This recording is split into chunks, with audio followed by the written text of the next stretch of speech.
The backdrop. Yeah, the backdrop is gold. All right, so we are now live on YouTube and via our Patreon link at the Enlightrepreneurs.com.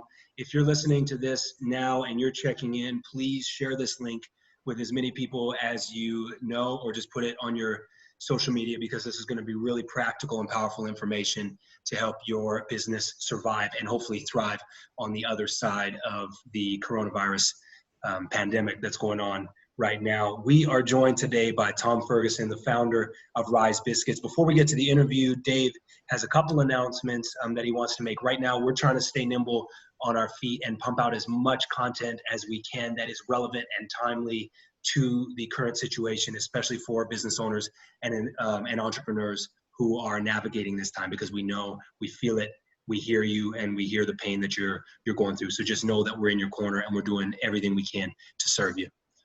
Really briefly, we started this podcast in order to be a resource for entrepreneurs with higher purpose. We had no idea how relevant this was going to be so quickly. Yeah. And so as Justin said, we are churning out content from all different directions, all different perspectives. We just finished an interview with Dr. Jerry O'Donnell, who is a Duke physician, just came back from a conference of 250 physicians, had information about new treatments, had information about when is advisable not to get advisable to get tested.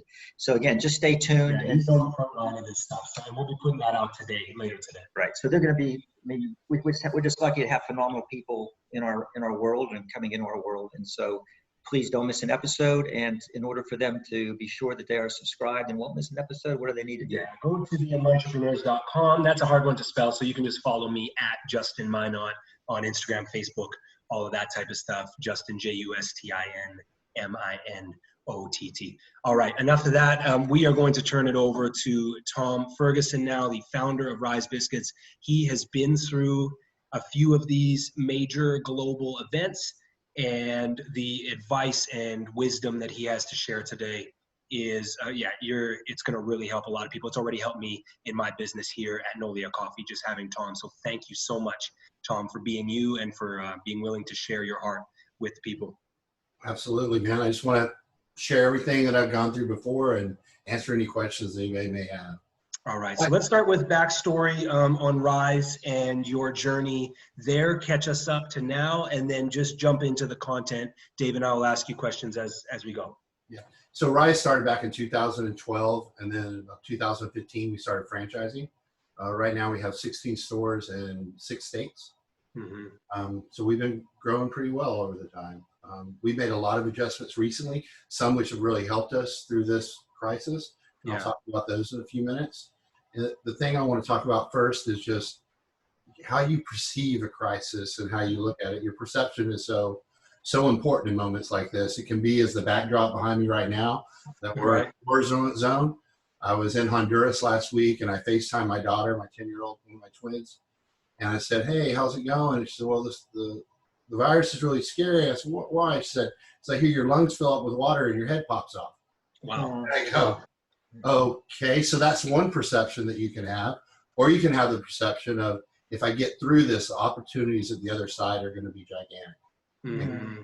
And what I need to do is get through this with my company, my employees intact if possible, a company intact, try not to borrow a bunch of money to get through it. To get to the other side, it's going to be a lot different. Yeah. Those are some of the things I really want to talk about. So it could be the war zone drop that we have right now, or it could be this. There you go. And I prefer to do this in the rest of my talk today. Yeah, let's leave that there. I like that. That's better. You just returned from birding in Honduras as well. Yeah, so this is actually. So that's a bat falcon that I got into the top of a hard hike up to the top of the mountain. Hmm. So the first thing that I want to share today, just kind of give you the outline of what I'm going to talk about, and then taking questions in between. Yeah. And by the way, for questions, join us on the YouTube link, and you can actually make comments in the chat. So we're going to be able to see that and respond to your questions. So keep them coming, and then I'll chime those in as we can. Yeah. So can you see the screenshot now? Yeah. Yeah. Go ahead. So the first one is motivating inspiration. That's a really important topic. Then we're going to talk about lessons from the past, finances, mental health, and the fog of war. Those are going to be the topics that I plan on touching. Love it. Now, Love it. I want to get to where I unsave my screen. Sorry, unshare it. Sorry, Justin, this part. No, you're good. I know we're figuring out the tech as we go. Am I showing my screen now? I still see your screen. I still see the document. All right, now you should see me. Oh, Soon. uh, Yeah, we like your face. got my face now? Nope, I'm seeing your, there we go. There we go. Okay, so motivation and inspiration. I think the first thing that you that's good at a time like this is to read the definition of what you are. If you're a CEO or you're a business owner, here's the definition for a CEO. The chief executive officer is the highest ranking executive in a company whose primary responsibilities include making major corporate decisions, managing the overall operation and resources of the company, acting as the main point of communication, and being the public face of the company. Most importantly, motivating and inspiring the company to reach its objective. Yes. That's where we're at right now. So if you're listening to this because you're in the restaurant business and you're a chef who loves to cook and serve the public, and that's why you got into this and you didn't really want to do anything else, it's time to kind of put that on hold and become a businessman at this point. You have to save your company right now. And these are the things that I plan on covering. There's what I do right now, and I've really been doing it for a while, are some daily habits to do every day I like to talk about. So when I get up, I make my bed. I do 10 reps of something. I say my daily affirmation. I pray, and I meditate. You can do whatever combination of stuff that you want to, but it's time to kind of start some disciplined habits right now if you don't have them already. Right. They'll start you off in a positive part of the day, really motivated and ready to hit your day a little bit harder and take on the obstacles that you're going to have through your day. Well, sure, because all of this is unstructuring a lot of people's days, right? Now it's a lot more flexible. There aren't a lot of things that you necessarily have to do, and no one's really checking in on your time. So having that bit of structure, I think, is really key. That's helped me as well. I feel that it helps me a lot right now. You know, I'm coming in and I'm dealing with, something new's coming in like every hour. Some news of what's going on, or they're going to do this or do that. It helps a lot. Also, talking to your peers is really important too. Staying abreast and don't climb in a hole. A lot of people right now are just locking up. And if you're locking up and you're not doing anything, you're not going to survive through this, guys. You've got to fight your way through this. And I hope that I can get that across through the rest of this podcast of how important it is to fight through this.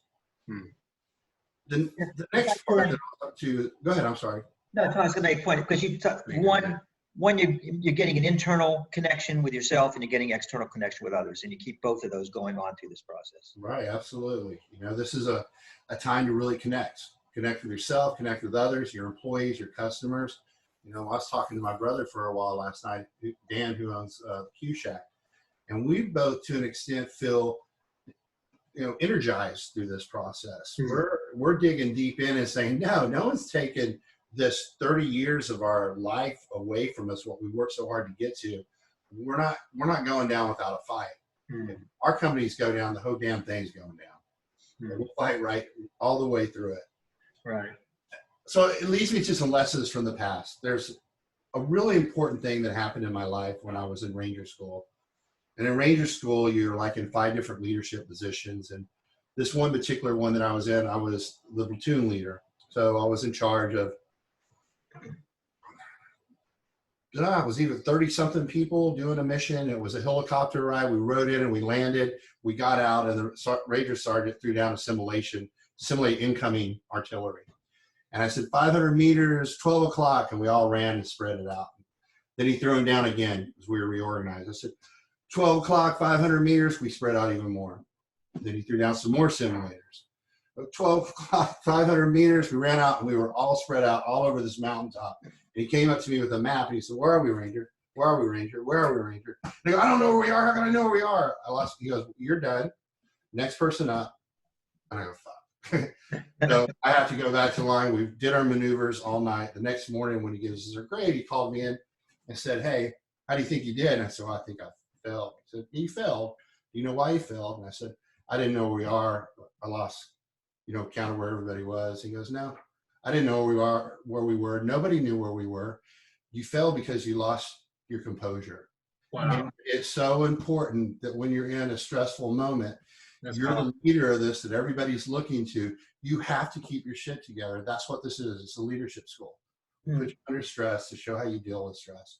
So when you're in these stressful positions in your corporations, your companies, or your love of your life, this thing that you built, you have to have that composure. You have to dig deep because everybody's looking at you. Everybody in that company is counting on you at this point. Yeah. Thanks for sharing that.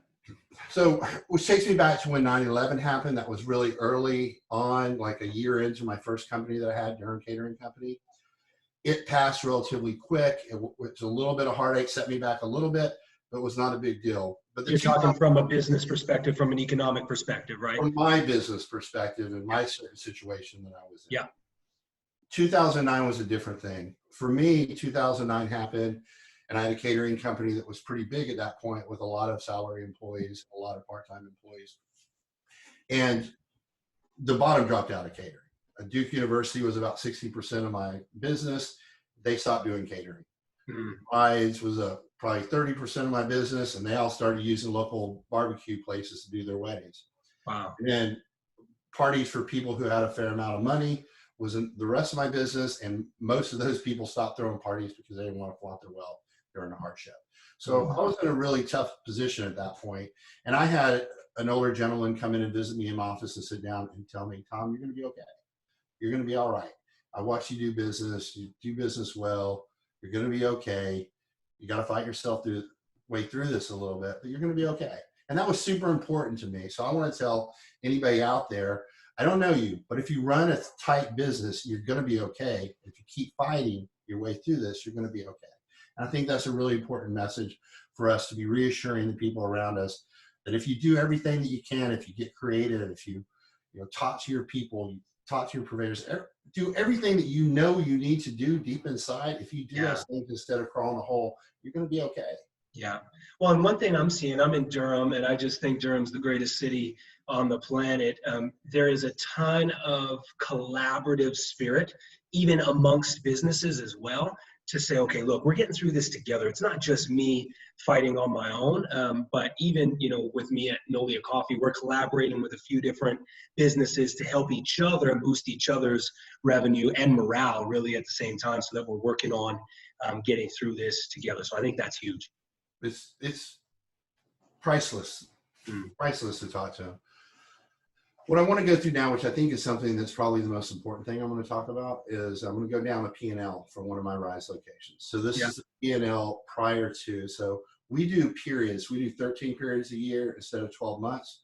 This enables us to look at apples to apples throughout the year instead of a month that has 28 days, and a month that has 31 days, a month that has 5 weekend days. So it's pretty cut. So you divide the 52 weeks into 13 periods? Yes. Okay, interesting. It doesn't divide exactly, but it puts 13 periods into a year. So we're always looking at this 4-week snapshot. Got it. In this, I'm going to go through the entire P&L and talk about what I've done for each one of these categories. I am not a financial expert, but I'm someone who's been through this before. I'm someone who runs a fairly tight business, and I'm just going to share what I know. Yeah.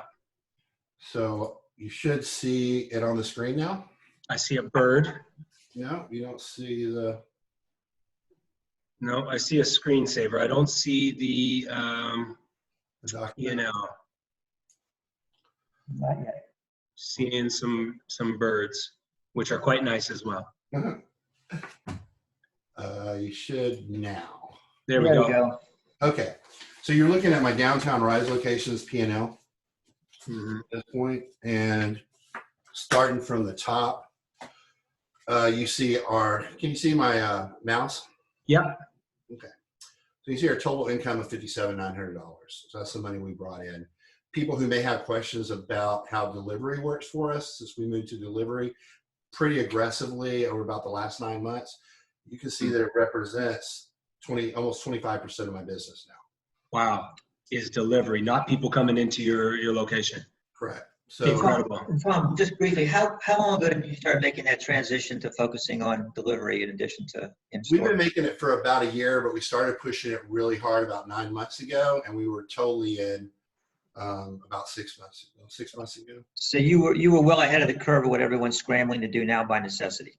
We were, and we took a lot of beating for it too. There's like three. The biggest beating we took from the public was lowering our emphasis on donuts. A lot of that had to do with my feeling about the quality of the donuts and then the labor to do the donuts. But a big part of it was delivering donuts is really hard because you have to keep up with your inventory. And someone could come in online, this invisible person, and wipe out all your creme brulee donuts, and then you don't have it for the next order. So you have to go in and 86 it on your delivery system and then on your POS system. So it's relatively complicated to do items like that ends really quickly.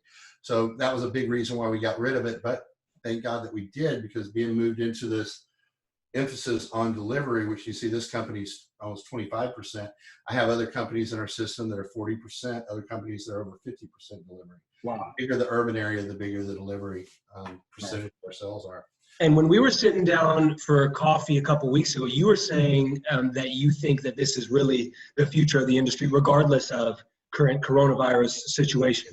It is, because all the indicators and all the reports that you're seeing are showing that the percentage of delivery versus dine-in is going up pretty steady. It's supposed to be at the end of this year, 35% of all delivery orders, which I think that may be accelerated. Yes. At 25, they were talking 60% of orders would be delivery. That seems kind of crazy, but this happens so fast. A lot of my friends in the restaurant business that closed their doors over the last year and a half, did not integrate into delivery because maybe they felt their product didn't work that way, or they didn't want to pay the fees associated with it. And most people listening now maybe say, well, they take 30% of your sale on that item. Well, we adjusted our pricing accordingly. So it's basically taken about 15% of our sales. So when you say you adjusted your pricing, are you saying you put your online delivery pricing for that same item up 30%? No, we raised it about 20%.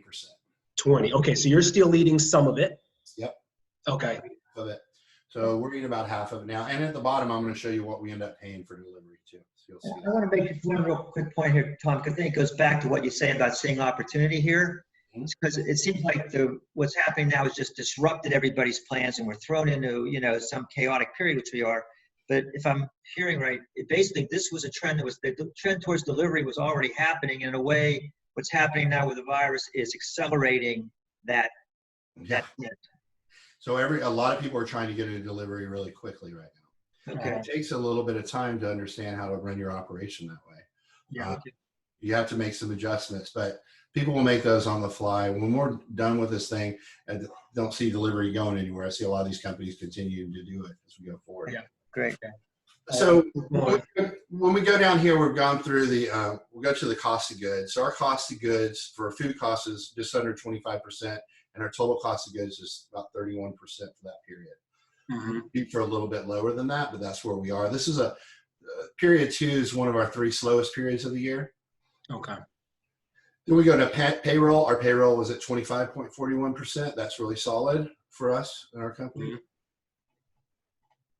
Now we go down to your fixed costs. And I think this is where, well, let me talk about payroll first. So at 25%, what you have to be doing right now is shrinking your staff to do the business. So in our stores, 3 corporate stores, and really I think through Rise, most of the stores haven't had to lay off people, but they cut them back shifts. Okay. Back hours. So in our stores, we typically would run 3 people plus a manager Monday through Thursday. And on Friday, 4 people plus a manager, Saturday and Sunday, 5 plus a manager. We have shrunk that to 2 people plus a manager Monday through Friday, 3 people plus a manager Saturday and Sunday. Yeah. But we also got rid of the register person taking the order and made all our orders either on the kiosk or through delivery. Right. Or online ordering. So we adjusted how you can order from us, shrinking the staff somewhat, shrunk them in the back based on business. And we're down company-wide for the first week was about 30%, a little bit over 30%. Got hit a little bit harder these last few days, but you're talking revenue down 30%? Yeah, sales down. Yeah. Today, though, is a little bit brighter for us. For our corporate stores, the 3 corporate stores that we own, we were down 11% over last Saturday. Okay. And corporate-wise, we were down 23% over last Saturday. So we're still dropping, but we're somewhat stabilizing it with the labor in the back. So you have your controlled cost, your labor, and your cost of goods. Cost of goods controlled a little bit, just order less stuff in so you're not, if it's on the shelf, it's costing you money. Just bring in what you need. For your labor, go ahead and shrink it. And if you have to let people go, you have to let them go. Mm-hmm. So there can come a point where we have to do that as well. We'll probably just shrink our staff a little bit more this next week, and then see where we are at the end of the week. Now, how are you communicating that to your staff? Because it seems like you're a very transparent person when it comes to communicating these types of big shifts. What are you saying? What would you suggest as a leader? I suggest you tell them the truth. You just tell them exactly where you are. For me, I can tell you in 2009, I had a sous chef that was on salary for me, and I had the honest conversation. She got nervous, and she went and worked for another caterer in town. And then she was gone from there a month later, and then I brought her back to be a manager for Rise at one point.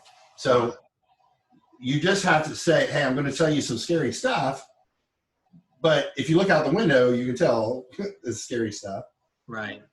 But I'm just trying to tell them why I'm making these decisions as I'm going through it, and that what I'm trying to accomplish. And my main goal right now is not to make money. It's to keep people employed. Yeah. Break even. That's my goal. Yeah. We just stopped collecting royalties from our franchisees.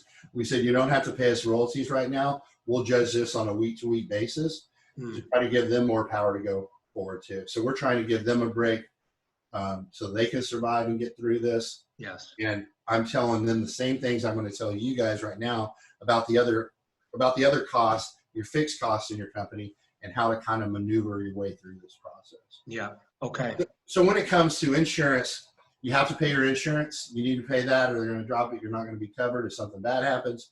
But you may have it on an auto pay or something through your bank. That I'm kind of encouraging people to stop all your auto pays, find out when the last date that's available, so you can push everything back a little bit.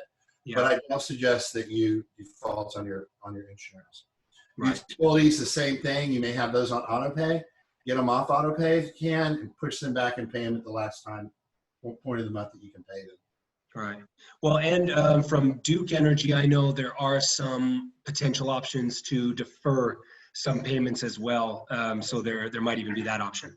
Yeah, I think that the things that, and I'm going to go over those in a little bit, that my experience is you did get a break on when they, declare an emergency. We're using some utilities were one that they did. Even for your household, they did that for. Wow. Yeah. And when you're coming down to the other things like, laundry, cleaning towels, cleaning supplies, all that stuff, kind of keep that to a minimum. Yeah. Any rebranding expenses isn't something we're doing right now. Technology fees are point of sales. We have to pay that. Postal shipping, that's just a little bit, don't worry about that. Payroll processing fees you have to do, but it's going to drop with less hours. Equipment lease, call and ask for deferments on your lease. See if you can push that back. Merchant card fees, you're going to have to pay those. Bank charges, accounting fees, my accountant I'm keeping at this point. And then it goes to rent and CAM. Now here's my feeling on rent. At my house, with my mortgage, I called my mortgage holder and asked for a deferment, and they automatically gave me a 3-month deferment. Wow. What a deferment means is basically you're not going to pay for 3 months. They're going to add those 3 months to the end of your mortgage. So, okay, so just to be clear so people understand deferment, if you have 24 months left on your mortgage, it's not that you are taking months off, you're just moving those 24 months 3 months later. To the end, yes. Right, so you still make the same amount of payments, you just deferred them, you pushed them aside. Now, here's the thing I think that people need to be aware of and ask about when they're talking to their landlord about getting a deferment. Your landlord could add 3 months to the end of your lease and give you the deferment now. Now they say no, you have to understand they're probably getting a deferment on that piece of property they have. On their mortgage. Now, if they're the asshole that got a deferment on their property but did not help you out during that time, be vocal. Don't just take that. Also, if it's a hardcore thing with your landlord and they're going to kick you out if you don't pay, there's a bit of time before they're going to do Yeah. it. You And have just some like leeway. yeah, just to add this, as you know, I was an attorney, is that you're not going to find a court that's going to be very sympathetic to the land, to the people that you owe money to right now. Absolutely. That's what I was telling my brother last night too. You have a Now, do you have any idea? I know this isn't legal advice. Don't take it this way, listeners. But how much time do you have? If your landlord says, "Look, nope, not doing it," what is that timeline? Well, Safely? look at your landlord's situation. I mean, this is kind of like you're making decisions. I'm somewhat of a cowboy doing business. You're saying, all right, if he kicks you out, how long is it going to take him after this to rent that space out when there's so many kitchen spaces that are going to be empty? Right. What's his best decision at this point? Think like him. Put yourself in his shoes and look at his situation versus your situation. You have to be fairly aggressive and strong during these things and fight this out and take some one-off chances. This is the opportunities that may save you not to be paying that rent. My rent's really, we have a really small space downtown, so my rent's not bad there. But I have another store that's rent is $6,000. Wow. So that $6,000 will pay my payroll for, in this situation, how much we've shrunk it for over 2 weeks. Wow. So yeah, that's a major difference. And your care right now is towards your employees, or even if you got rid of your employees, you don't want to worry. Right. Humans first. Yes. Yeah. And just a real quick point that I see here too, Tom, because one is just, how much can you get away with? But I also feel, just because I know who you are, that it's also who can best bear the cost, right? Yeah. You don't want, you want to offload it on a bank or the government, that's fine. You offload it on one of your suppliers who's as close to the bone as you are, that's not okay. Yeah, for me, for suppliers, and I'm glad you brought that back up. So if we go back up to our cost of goods, 31%, your little local suppliers who you're dealing with for getting your stuff, pay those people first. Yeah. Your bigger suppliers that you have, most of them will work out terms with you, but you can't cut off your supplies because you need that to continue to go forward. Right. But when I went through 2009, I'll say this about US Foods. US Foods really helped me through that time. And I was just moving into a new location at that time too, where they supplied some of the equipment.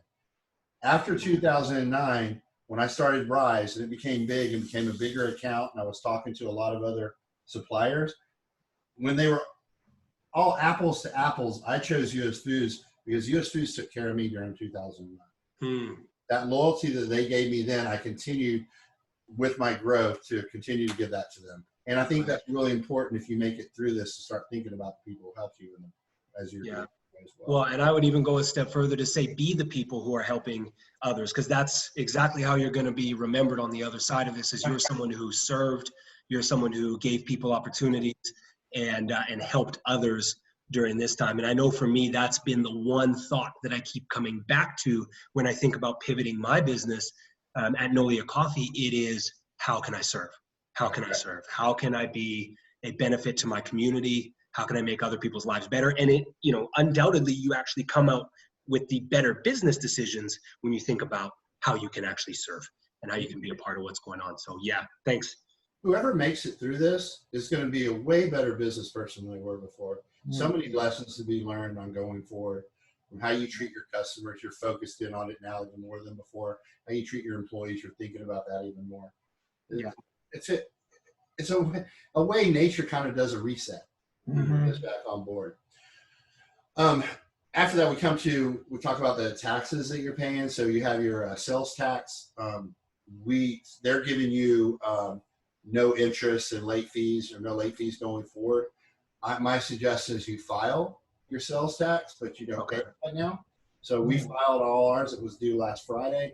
There's probably people sitting on theirs right now. There's two different late fees they give you, one for not filing, one for not paying. So I suggest that you go ahead and file and that you don't pay and hold that. Now, is that also a phone call? Do you make that, or is that just automatic? You file it and you just leave it?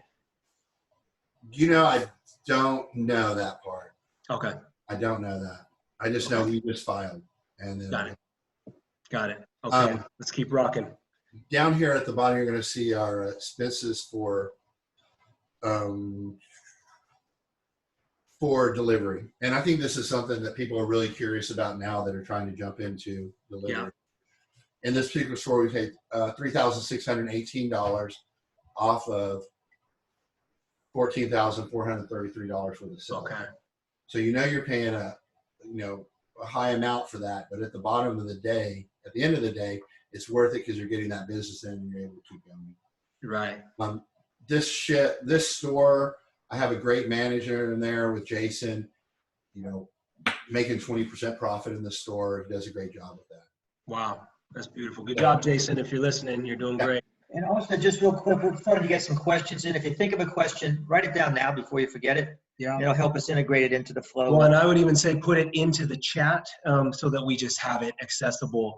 And just to chime in, a couple, these are some comments for you, Tom. Thank you for the comment about small local suppliers.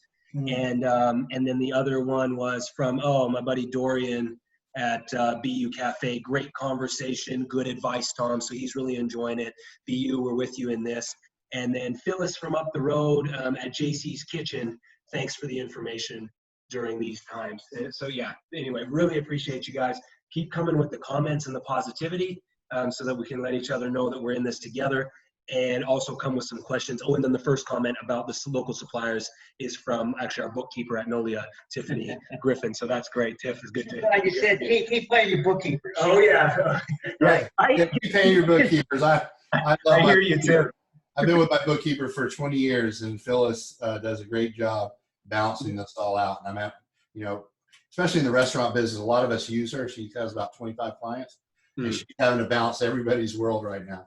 So they're under a lot of stress. Don't forget to thank them. Yeah. Yeah. All right, keep going. So that's the financial part of it, and it kind of, there's a mixture between the motivation and the finances. The finances for a lot of guys can stress them out to where they don't even want to look at it the next month. You have to step up and be a businessman at this point and really look at it. Or woman. Woman. And a lot of people don't know how to really read their P&L. And you're welcome to share this on something to follow out that P&L I have. I know you have Justin. I don't know how you would do that, but so that people can kind of look at it. I can get you guys that resource. That'd be great. This has been broken down really nice and really tight and really easy to understand, especially for people. Oh, sorry, quick comment. That's not my bookkeeper. That's Tiffany Brantner. I thought that was her handle. It's Tiffany Griffin from Bright Black Candles here in Durham, so you get a shout out. Good job. So you have this finances, inspiration, motivation. You got to make these decisions. You can't wait to make the decisions. You have to make them really quickly. Which takes me to the next part that I want to talk about is mental health. And this is something I kind of have to share. I've gone through somewhat of a mental health crisis over the last couple of years where I had a nervous breakdown, actually two. And I went to rehab, and I've also gone through a lot of self-discovery about myself and trying to deal with my ego. And it all came down to basically at the end of the day, as I feel, my ego, how hard it was to navigate through Rise and have this job that I wasn't very good at. And I was learning and I was compromising, making compromises I never had. I had compromised my integrity in a lot of ways that I never thought I had, and kind of trying to get that back and start feeling better about myself. I'm in a really, really good place right now. And I'm really, really thankful that I am in a good place before this happened. And there's a part of me that thrives in these type of situations. And I'm just glad that I had partners and franchisees who were kind to me during that point of my life and got me to this point. And all I want to do now is be in a position to really be the leader I need to be for my company. Quick differentiating point. When you talk about ego in business, are you talking about deriving your sense of self-worth from your work and that not being divided, or what are you saying there? For me, it was never divided. My whole view of myself and my self-worth was put into me as a business person in this respect. And when I had to make decisions in the franchise world for consistency, I had to compromise some things that were food integrity that I never thought I would. My younger self would call me a shoemaker right now. But right now I have my products where I'm proud of my product at Rise. But the transition was really rough. and really hard on my ego. And there's a lot of other things that happened there during that time. But at the bottom line, it was my ego that I was dealing with at that point. And I think if you know how to separate your, a big chunk of your ego away from yourself right now through this crisis, it's going to be helpful. Now, we need our ego just to get out of bed in the morning. But we don't have to have an overinflated ego during life. We need to kind of find the balance in that. And in the mental health part of this, the tools that I've learned during this process have been really important to me. And I meet a lot of people who are in business who have a really well-balanced life. Yeah. And I also know a lot of people who don't have a balanced life at all. All they do is work. For me, the things that have helped me, meditation has helped me huge, just been gigantic for me to do. Birding is something that I picked up a hobby recently. When I went to a doctor, looking for a pill after the last nervous breakdown I had a year ago in November. And he said, get a hobby. And I chose bird watching. Was something That's a good doctor. It's a great doctor, right? Thank you, Ross Blue Show, for having them on your plan. And when I went to that doctor to get a hobby, I took it really seriously. And I dove in, and now I have this hobby that I love that's so much fun and adventurous for me, and teaching me. And that's what you were doing in Honduras, right? You were bird watching. I went to Honduras with some friends bird watching, taking some of my dearest friends down there to bird watch for the first time. And it's just helped. What it did to me when I was down so low, it helped balance my life. So then I could really do some rework, some really good work with therapists I work with. And just in general, I've found a lot more balance in my life. And I've also started praying recently, and praying hasn't been a big part of my life. I believe that there's something greater than us since my daughter was born. But I didn't have a connection with what that was until I recently. And so I burn sage and I hold crystals and I pray. It's no one in particular, it's just someone higher than me. And in this time, it's not for everybody, but some people, you may want to at least have a conversation with yourself about what you need, and it may be a connection with the higher spirit. Right. And that prayer, with yourself even could be as simple as journaling. Here's how I'm feeling, here's what's going on, which journaling to me, it's an amazing tool to just get it out there, but it's also so beautiful to document and go back and look back, especially in times like this, because on the other side of it, you're not going to remember how bad it actually was. And to be able to, 10 years from now, you're going to be the Tom Ferguson sharing advice with someone else about how you rode through this. Documenting is going to be so key to that. I think journaling is awesome. I've done that during different points. I think when you get to, there's one thing that I do probably more than all the other things that I do, and that's a daily affirmation. And my daily affirmation goes like this. So, I'm a loving and respectful man who inspires and motivates those around them. For those that try to bring me down, I will shower them with love and respect and inspire them and motivate them to be better. I say it every morning. I say it out loud to myself. I've been saying the same one ever since I went to rehab. Close to 3 years ago, or 2.5 years ago. And I find so much power in that every day as I start, because there's haters out there that are going to hate you for what you're doing or try to throw stones at you if you're successful. And just use that power as a motivation. Don't let it get you down. Right. It's an inner realignment for you about who you are and why you're on the planet. I love that. There's something very, very powerful about that part of it. Well, there's something I want to point out too, because the theme that we've had with you and really with all of our guests is just that there's opportunity here. Yeah. All we see is, and you just hit on a beautiful one about the ego, whatever that means to people, and just talking generally about it, is that collaboration you're not going to survive without collaboration right now. So it's almost that just to respond as a business person in this moment is going to require collaboration and a lessening of the ego. And this is the opportunity we have, not just to, it's like we're always looking for a reason to take ourselves on in this way. And now we just have I think what you're modeling and what you're speaking to is that this is actually just part of our economic survival too. And that's part of the opportunity here. And I see it sliding into our whole world and our whole community too. Like, this is a chance we've been checked, like, oh shit, we ain't as tough as I thought it was. We have an opportunity here to come together.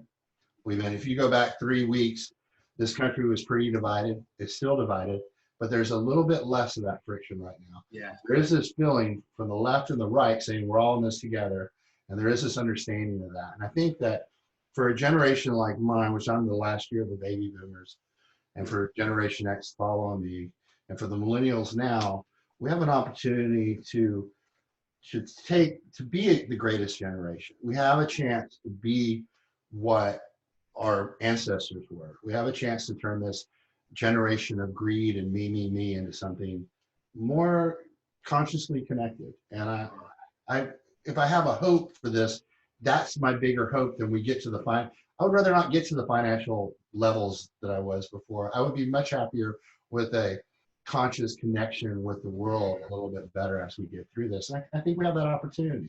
And I think that's one of the things that I feel in the morning when I'm looking at stuff as being optimistic. I'm optimistic for that.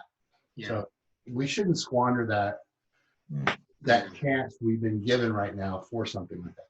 Yeah. Yeah. Business and humanity both have to evolve right now. We're at this tipping point. I want to field a few comments and questions here. Olivia Gray has a comment that the state has waived penalties for both late filing and late payment for February sales tax, as long as it is filed and paid by April 15th, it looks like. Yeah, April 15th. So thank you for chipping that in. There's something else about back in the past, I know that you could, if you didn't pay, you were late on paying like once in a 2-year period, they wouldn't charge you the fees too. So you'll have to talk to them directly about that. I can't speak. Right. Yeah, and talk to your tax professional as well, because they're going to have a lot more information. We are not experts on that. Find an expert for sure. Suzanne Nason, great info. Thanks for sharing.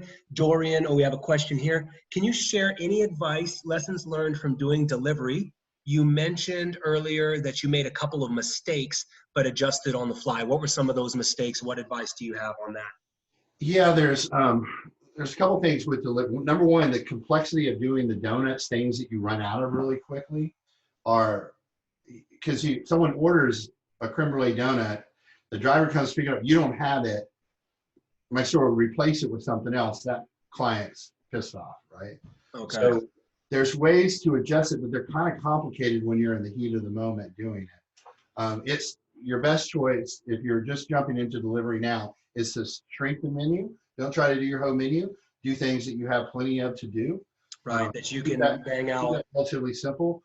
Double check your packing. The things that are the biggest complaints for delivery are slow delivery. I don't think there's going to be a lot of people complaining about that right now. Sure. There's your food's not hot. It's not put in the proper container.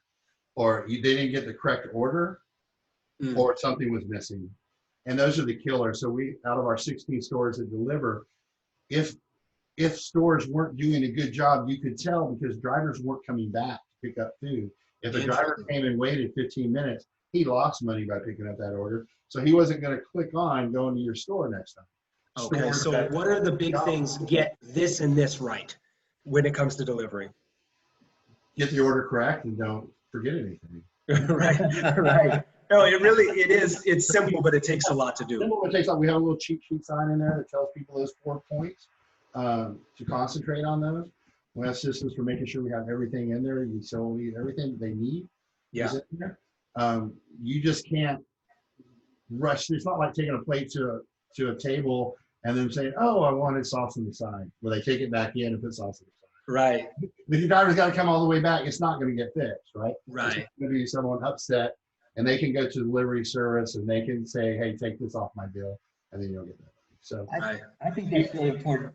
Just from a pickup we had yesterday, is to anticipate what are the extras people just get with your standard food. Mm-hmm. You know, in other words, we were at a chicken place and we like the sauce. We like lots of sauce. We had to send them back in, but you could anticipate people. If you know people love your sauce, get the sauce in there. Right. And you have to, we have choices of different sauces, and that was a problem at a certain time. Sauce on the side we started doing for certain things, just automatically on the side. Yeah. That way we didn't have to worry about it. Someone said put it on the side. Yeah. But those aren't really things they're going to be able to adjust on the fly right now. Yeah. How the menu's written. My biggest advice is keep that delivery menu simple. Make it too complex. Concentrate on a few items that are your home runs out of your store as it is, and just people will order that. Now, one thing that we've done, piece of practical advice from Nolia, now it's coffee. It's not as complicated as some of the other restaurant services, but we've added a pretty robust menu of modifiers to your order. So it's things like you want it extra sweet, or you want this type of milk, or you want this. And so it's actually right there on the order. So when it, maybe if it comes to extra sauce or making sure that ketchup is there, even if you have it for free, like a lot of like half and half, we don't upcharge for putting cream in your coffee. But we still have it on there so that people can add it right in at zero cost, but it's right on our order. So maybe some practical things like that. There's a couple of different viewpoints on this subject that you're talking about. So if there's a lot of clicks to an order, sometimes people just want to click really fast and get their thing. If you have those different modifiers that you need to use, and we have those too, it needs to be consistently put on the third-party delivery as is you would punch that order in your store. Because the person making the order, when the same order comes in, but it's something's before something else, and then it's switched the next one, that's where a lot of mistakes get made in the back. The consistency of the way that the person putting the order sees something. I don't know if I can make that make sense online, but I know that was a big issue for us. We had people ordering from a kiosk. The order would come in one way, people ordering from our online, it would come in another way, and people ordering from third parties would come in another way. Now they all come in the same. They all look the same to the person fulfilling the order. Okay, a couple more comments. Brian Bird. Hey, Justin. Oh, what's up, Brian? Thanks for being transparent about mental health. Really appreciated that. Great information from Chester Williams. Dorian, he just chimed in. Good advice. Thanks, Tom, and thanks for Justin on the modifiers. And Aisha Allen. What's up, Aisha? And such good points. So thanks for this information. Okay, we got about 10 more minutes. So what else do you got, Tom? Let's dive in. And then if you have any more questions, now's the time to get them in, because there's a little bit of a lag between YouTube and us. So make sure, and this is for business, not just for restaurateurs. Tom's a great businessman, and so pick his brain on any of that. Go ahead. So there's a great documentary called The Fog of War. The Fog of War? Fog of War, it's about McNamara when he was Secretary of Defense for Kennedy and for Johnson. He talks about what the fog of war is. And it's like when you're in war, mistakes are going to be made.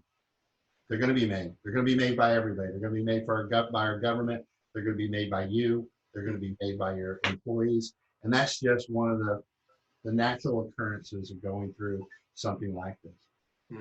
Don't get so carried away to where you're pointing the finger at what other people are doing that it distracts you from getting your job done. And I think that's an important thing right now. We have plenty of stuff we can bitch about our government for. We have plenty of mistakes our employees are going to make. You're going to make a mistake. I've already made a couple during this time. Just don't get caught up in it. Don't let it stop you from going forward. Keep pushing. Keep pushing. I'm in everything that I say with people is like, keep fighting, baby. Keep fighting. Keep fighting. Keep fighting through this. Don't worry about whose fault it is. We're all going to make mistakes in the fog of war. Yes, yes, yes. I love it. Now I want to plug something that I'm trying to do. I haven't got much response on this, but what I did is I quickly put together a pop-up ghost kitchen / cloud kitchen for restaurants or food trucks that may not have the ability to do delivery or to do takeout. Beautiful. Currently in their setup. So what we've done is we secured a restaurant spot in downtown Durham, and we've gone through the lawyer, we've gone through the insurance, we got our POS hooked up, we got a splash page for people to be able to order for delivery and order for pickup out of it. What I'm doing now is collecting names of people who would like to be in the facility. Yeah. I'm going to have at least 5 places that want to do this by Monday to pull the trigger on it. Okay. But the way that it's basically set up is we'll take out 15% of your sales to work in the spot. It has all the kitchen equipment you need. Yeah. We have it all organized with the POS. We have the ordering with a delivery system there. You'll have to bring in your cook, your delivery driver, your food, and your disposables. Yeah. And that's it, and your liability insurance. And we'll orchestrate it to where we can get everything out. Yeah. If you don't make the money to pay the rent and a little bit of overhead, I will take care of that. If we make more than that, we will donate that to the what's the name of the organization? Actually, to the Triangle Restaurant Employee relief fund. Oh, beautiful. After Christmas is pushing through the. What a great service. And how do people get in touch with you? Tom@risefranchising.com. Is that your? They can email me there. They can see this through my Facebook page. It's also on all my 3 corporate Rises Facebook page. Yeah. Maybe there'll be some more information. I've asked people to share it, so it should be floating out there a little bit. And we'll share this information in a post as well, so that it's going out to our community. And also, I just want to point out, you also, your bird watching website as well, the Hypermanic. Yeah, Hypermanic, or what I have now is Your Birding Story, and also do D-Town Bird Club, which is something that I'm really passionate about. There's a lot of stuff in birding that I've kind of put on hold right now. And just so I understand, since I'm not in the restaurant business, tell me your prototypical person who would benefit from the service that you're providing right now. A food truck would, or maybe even a fine dining restaurant that it's too complicated for them to get in the back to pick up orders, or they can't maneuver quick enough to put something out, but they want to keep a couple employees working during this time. And simple menu, roll it out, right? Yeah, limited menu. The benefit's going to come that it's all going to be on one page, so it's called Steadfast Durham. So when people say they want to support local food, they go to Steadfast and order from all these different restaurants that are in this one place off this platform. And then when that comes to the POS, it will directly go to the part of the kitchen that that person's working. And they'll cook the food, bag it up, give it to a distribution place that will then give it to the driver to take out. And we'll also incorporate some third-party delivery companies too. And this, like I said, we haven't had much response, so I don't know if it's going to go forward or not.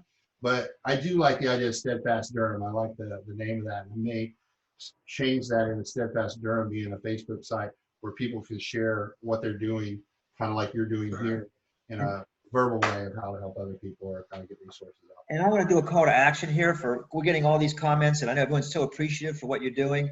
And the way to pay back right now to Tom and the community, if it's not you, if you know people who are good candidates for this, let's get this out. I mean, I would love. That's a great resource. I would just love to, by Monday, to have this call to action. I know how much you put into this. I know you put your own money into lawyers and everything else. You're taking time away from your business to do something for others. And I want everyone to rally around, not just themselves, but bring others to rally in as well, because it's. I'm a bit concerned that some people, when this happened, just kind of froze a little bit and didn't know what to do and didn't see a path to do anything. Yeah. And are hoping that the government's going to bail us out. But, you know, the American Restaurant Association announced they're anticipating this is a $225 billion loss of sales to the restaurant industry. Wow. Guys, they cannot pay you the money for the losses now. Yeah. Not sit around and wait for the government on this. Yeah. They are going to take care of the biggest employers first. Right. That means 500 or more employee people are going to be taken care of first. There may be something for you, but you need to treat that like gravy on your biscuit. Right. Save your biscuit, and if it gives you something, go ahead and put it on it. But if you're waiting for that, if you're counting on that, you're making a terrible mistake right now. And that's not a push for, you know, Steadfast Durham. That's a push for however you go out there and continue to cook food. You need to do that not only from a financial sense in getting out there and trying to make money where you can, but also from a middle one.